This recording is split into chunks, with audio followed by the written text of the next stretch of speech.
Likely versus Diddy Kong. Likely versus Diddy Kong.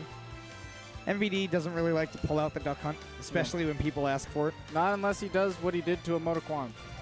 That's because a Motoquan challenged into a Ditto, I think. You might be right. But we're going to see SparK. A big believer in Roy. Big believer in Roy.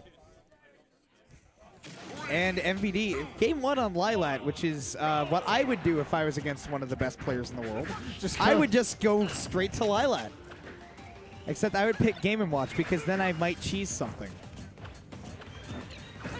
So SparK is going for the long game, which what he is doing is he is trying to make this game last as long as possible to make it look like he's super good. Oh my god! But SparK is actually getting some pretty sick combos. He's putting on solid damage, but oh, I like that. That optimal. He goes for the double clap into the jab combo to get just a ton of damage. A ton of damage, and now MVD right back to even hitting him with the banana. Banana. Slipping right behind him. Yeah, that's a big blind spot a lot of swordsmen have, is just right behind them. If they're already swinging, it's very difficult for them to turn around and throw out another hitbox. Takes a long time. This is a very good point. A lot of people wonder, how do I get around the sword character, particularly ones like Marth or Corrin, and really how you get around them is you get behind them while they're trying to, you know, outspace you in neutral. You get behind them, and that's where your punish is. I love that. SparK sitting on the platform there, expected maybe an aerial, you know, held shield. MVD goes straight for that command grab. Wow, Lilat messing him up a little bit there perhaps, but the forwarder to do it. Yeah, catching the air dodge there. Okay, banana into some damage. That's how you do it. All right. That's the thing. Yeah, that's the thing about these really good Diddy Kong players is that when you have the banana, you're not going to do much to them because they know how you're going to try to utilize it. And SparK, the real trouble is he can put on the damage, but he's got to get a kill. And with Roy, that's not the easiest thing in the world. He has a couple of setups, but you know, a second ago SparK went for the forward throw tech chase, didn't call the tech properly. I feel like the coverage there by MVD to throw the banana up to cover his up B. SparK using these side Bs in the air liberally. Just to mix up his landing a little bit. MVD not phased. No. MVD still pulling out all the stops in neutral, and SparK is just having trouble getting that kill. And Roy has a sweet spot, but it's hard to get it active, and that'll be game 1. Got him DIing away, probably trying to get away from the up smash setup out of the down tilt. Instead, just gets launched by that forward air. Yeah. It's game 1 on Lilat not going for it, and I think it definitely helps SparK a little bit, keeping MVD from getting some of those kills that he probably would have gotten at earlier percentages with Diddy Kong. I mean, we saw SparK living up to like 140 in the first stock. So I'm wondering if MVD doesn't allow him to go to Lilat, where he will go. Potentially Dreamland, hovering over that extra stages section. Dreamland, perhaps. I would think Battlefield better than Dreamland in this matchup. Instead, just Smashville. Just Smashville. Roy definitely gets some silly stuff on Smashville. So game 2, Smashville. MVD with a quick advantage, but SparK going to take that back to start the game. Opening up with the down throw into the jab, gets a little bit of a conversion off of it, but doesn't get the full double-edged dance. I think this is the big problem that SparK has been having, is these earlier percentages building up the damage. Roy doesn't have the best combo game out of any character in this game. SparK can put on the damage. Yeah, and against a character as slippery as Diddy Kong, it's really hard. It's really hard to catch him, for sure.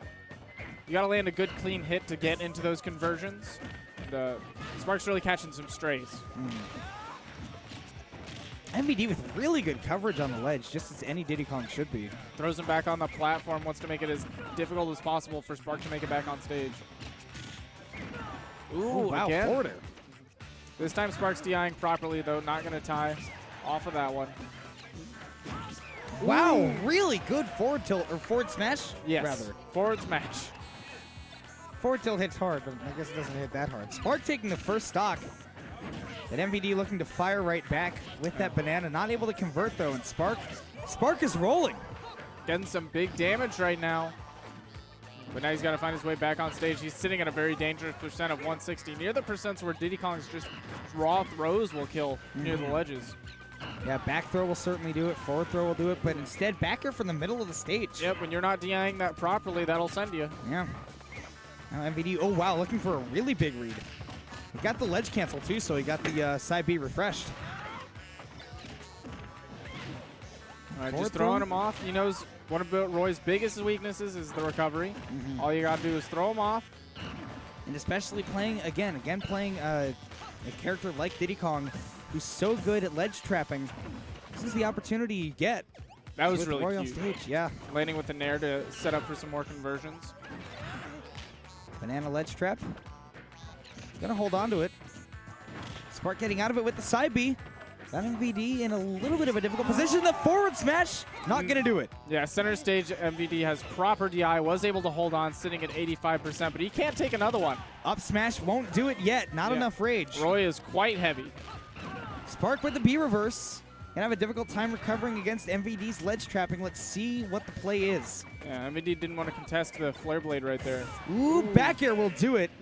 MVD will take it 2-0, but game Very two, close. very close. Yeah, maybe SparK thinking I should have just started Smashville like everyone else does. Yeah, probably. Forgive the voice crack. But that was nice. Yeah, very nice. 2 empty chairs now. SparK held his own there. I mean, once you get the first kill and the opponent has to approach, when you're playing Roy, that's great. That's excellent. Because if you're Roy and you have to approach your opponent consistently, especially when they can build a wall like Diddy Kong can, that's big trouble. Yeah. It's just opening for you to get hit a lot more, them to snowball their lead. But if you're able to take the first stock like SparK was, then they have to come to you. Yeah. Suddenly, Roy's lackluster approach game, Doesn't really matter. rather as much inconsistent temporarily. approach game, isn't really as much of a struggle. Yeah. I mean, he can have some nice approaches if you're frame perfect with your nair cancels and all that. But If you wanted me to take a break, I can go now. I don't know. I don't think so. I don't think Zanzi's in bracket. Hey, Zan. Do you want to take my microphone? All right, I'm going to tag out. Zanzi's going to come on. Enjoy your BB commentary, team. I'll be back later. Alrighty. I'm going to, because Zan makes me.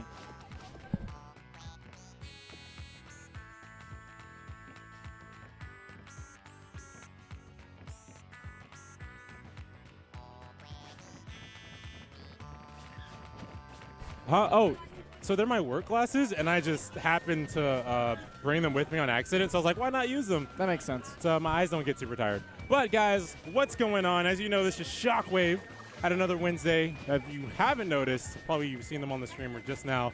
We have PG ESAM and PG MVD in the house today. Visiting down here with Alpharad. Yeah. Alpharad, the homie, decided to bring them down so our players could test their mettle against 2 of the best Smash players in the world. SparK did pretty well. Yeah, I actually had to go tell him. I was so upset because he had the perfect moment to actually win that game, but he went for the non-aggressive option and then he got it. But I'll talk about it later. Getting into yet another match, PG ESAM on the stream against T-Lock's very own Oracle. And it's been a while since we've seen Oracle around these parts actively competing. Yeah,